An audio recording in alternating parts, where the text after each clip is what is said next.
একাদশীর দিন মায়াপুর ইস্কনের ভক্তরা এগুলো কি খাচ্ছে? একাদশীর দিন আদৌ কি এগুলো খাওয়া যায়?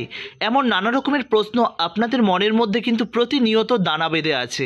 তো আজ আপনাদের ক্লিয়ার করে দেবো শ্রীধাম মায়াপুর ইস্কন মন্দিরের ভক্তরা একাদশীর দিন কি কি খায়, আদৌ কি এগুলো একাদশীর দিন খাওয়া যায়?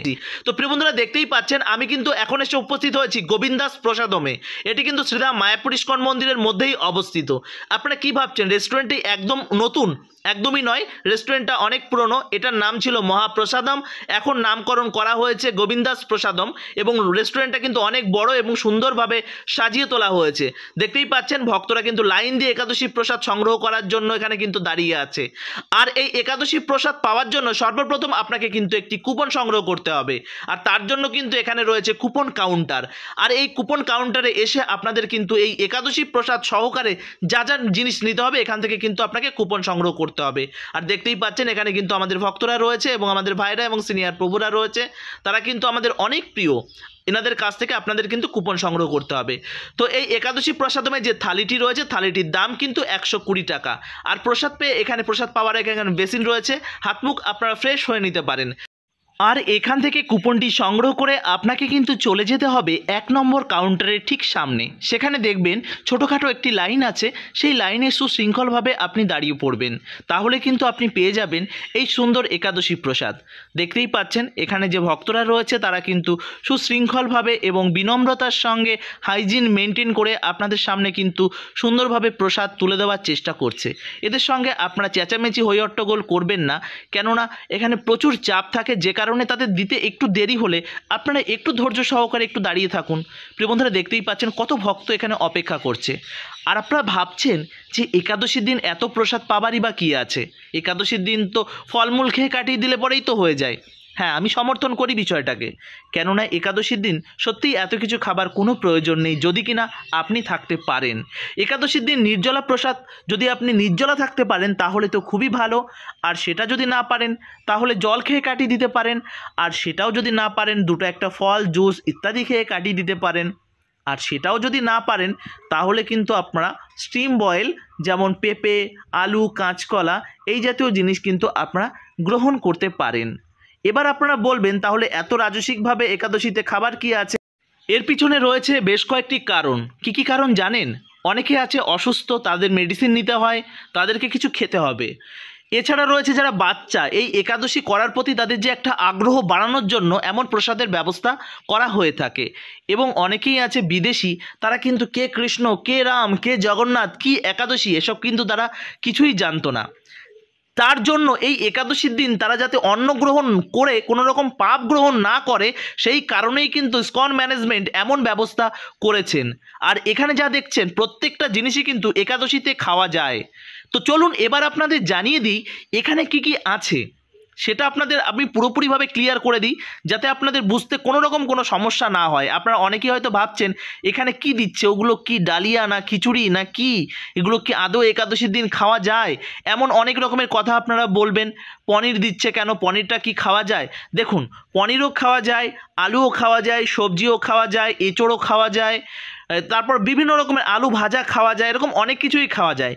তবে আপনি যে খাবারটি খাবেন সেটি কিন্তু সূর্যমুখীর তেল বা ঘি দিয়ে হতে হবে, তাহলে কিন্তু আপনি খেতে পারবেন। তবে একাদশীর দিন বেশি ভারী খাবার না খাওয়াই ভালো, একটু হালকা খাবার খাওয়াটাই ভালো।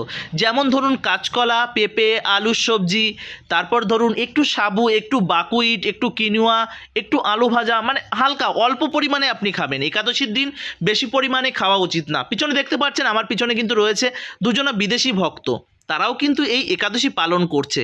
আর ভাবুন তো, আর আমরা একাদশী পালনও করব না, আর বসে বসে বদনাম করার জন্য বসে আছি। প্রিয় বন্ধুরা, দেখতেই পাচ্ছেন অলরেডি কিন্তু আমার সামনে চলে এসেছে আমার একাদশীর থালি। সেখানে দেখতে পাচ্ছেন এখানে আছে বাকুইট, কিনুয়া, আলুর সবজি, পেঁপে আলুর কাঁচকলা এরকম একটা সবজি, আরও রয়েছে পায়েস রয়েছে, একটি স্যুপ রয়েছে, টমেটো স্যুপ, এরকম অনেক কিছুই রয়েছে। আর সঙ্গে আমি নিয়ে নিয়েছি ওই পাশে দুটো দেখতে পাচ্ছেন সাবুর পকোড়া। এটা কিন্তু আপনারা বাড়িতে বসেও বানাতে পারেন। দেখতেই পাচ্ছেন আমার সামনে কিন্তু আমার থালিটা এসে উপস্থিত হয়েছে, আর সঙ্গে কিন্তু আপনারা পেয়ে যাবেন একটি জলের বোতল। তো প্রিয় বন্ধুরা, কি ভাবছেন যে এই 120 টাকায় এত কিছু? তাহলে অবশ্যই আপনাকে আসতে হবে শ্রীধাম মায়াপুরে। আর মায়াপুরে এসে একাদশীর দিন এমন প্রসাদ আপনাকে একবার হলেও ট্রাই করবেন। আশা করি আপনার ভীষণ ভালো লাগবে। আপনাদের বাড়িতে যদি কেউ একাদশী করার আগ্রহ না থাকে, তবে আপনারা একদিন হলেও নিয়ে আসুন শ্রীধাম মায়াপুরে একাদশীর দিন। তাহলে দেখবেন তারা একাদশী করবার জন্য শ্রীধাম মায়াপুরে ছুটে ছুটে আসবে।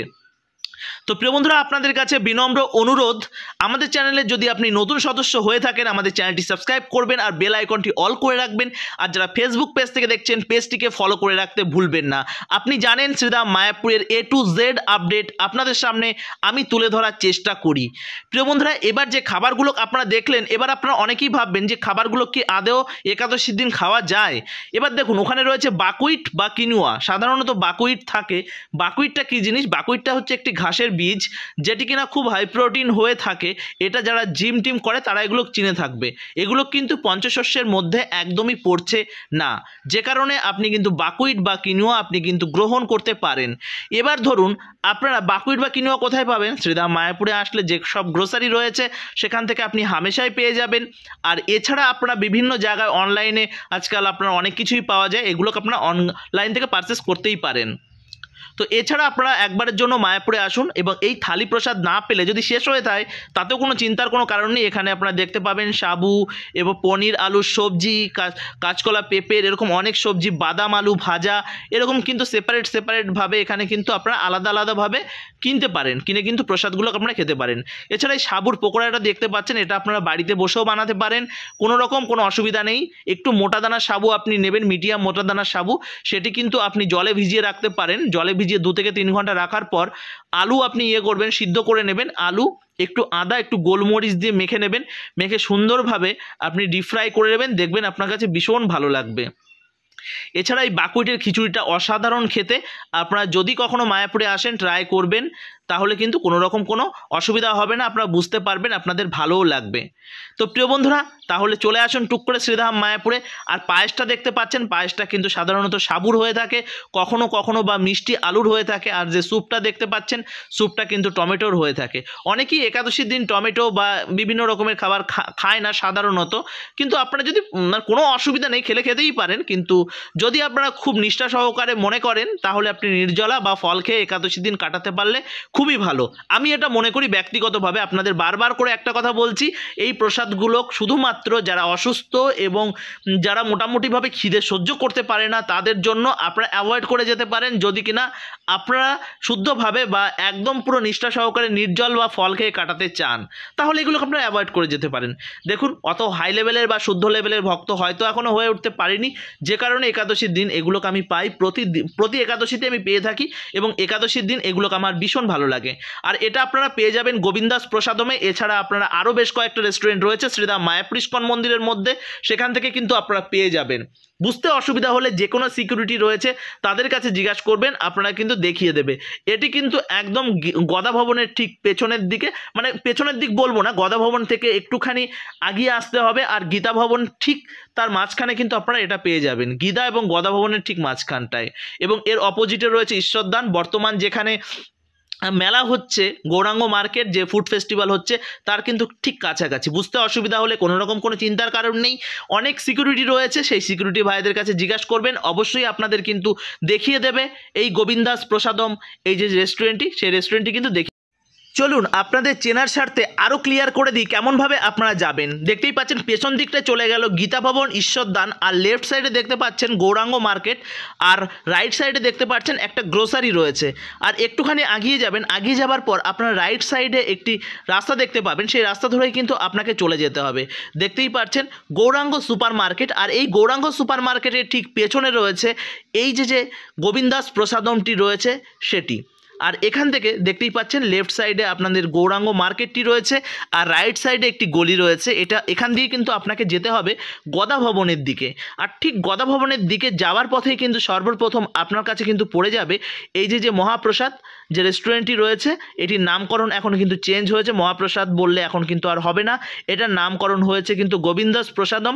এখানে শুধুমাত্র যে একাদশীর প্রসাদ পাওয়া যায় এমনটা নয়, এখানে একাদশী ছাড়াও আপনারা অন্য দিনে আসলে এখানে থালি প্রসাদ পেয়ে যাবেন। যাবেন। এছাড়া আপনারা অনেক রকমের খাবার, fast food, snacks, dosa, fried rice, মানে A to Z আপনারা কিন্তু এখানে পেয়ে যাবেন। দেখতেই পাচ্ছেন লেখা আছে গোবিন্দাস প্রসাদম, নামটা মনে রাখবেন, গোবিন্দাস প্রসাদম। একবার হলো আসুন, ট্রাই করুন। এই যে ভিডিওটি দেখলেন পুরোপুরিভাবে প্রমোশন ফ্রি। আপনারা জানেন শ্রীধাম মায়াপুরের A to Z আপনাদের সামনে মায়াপুর ব্লগ তুলে ধরার চেষ্টা করে। তো মায়াপুর ব্লগের সঙ্গে জুড়ে থাকবার জন্য অসংখ্য ধন্যবাদ। পরবর্তী ভিডিওর জন্য অপেক্ষা করুন। হরে কৃষ্ণা, জয় শ্রীলা প্রভুপাদ, জয় শ্রীধাম মায়াপুর কি জয়। হরে কৃষ্ণা, ভালো থাকুন।